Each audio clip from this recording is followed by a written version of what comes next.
Bigyan mo ako ng 10,000 sundalo at sasakupin ko ang buong mundo.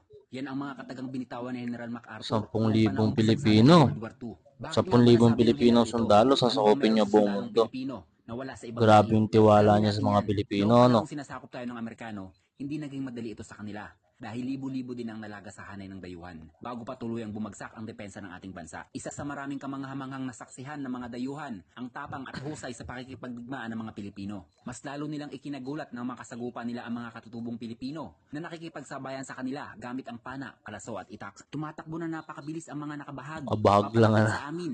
Habang binabaril namin, animoy hindi sila tinatablahan ng baril na tanging suot lamang ay ang pangilalim na kasuotan. Isa sa winika ng sundalong Amerikano na naputulan ng kaliwang braso dulot ng katutubong Pilipino. Dagdag pa nila, paanong nagagawang tumagal ng mga sundalong Pilipino sa bundok ng matagal na Yun ang panahon? ginamit nilang advantage, yung pagiging pamilyar nila sa mga bundok natin. Kumpara sa mga Amerikanong sundalo. Yun ang naging success nila.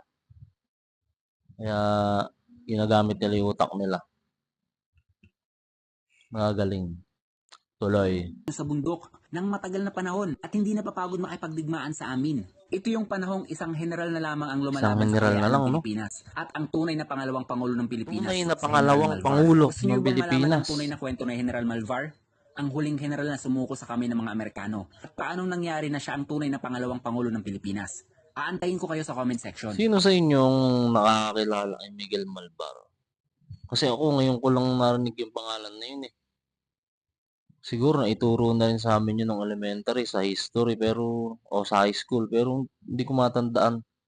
Hindi siya ganun kapamilyar kala Emilio Aguinaldo, Jose Rizal, yung mga popular na hero sa bansa natin. Yung pangalan ng Miguel Malvar. Ngayon ko lang narinig, tapos tunay na pangalawang presidente ng Pilipinas. Ano akong kaalaman doon? Kaya, aalamin natin mga master. Next video. Peace out.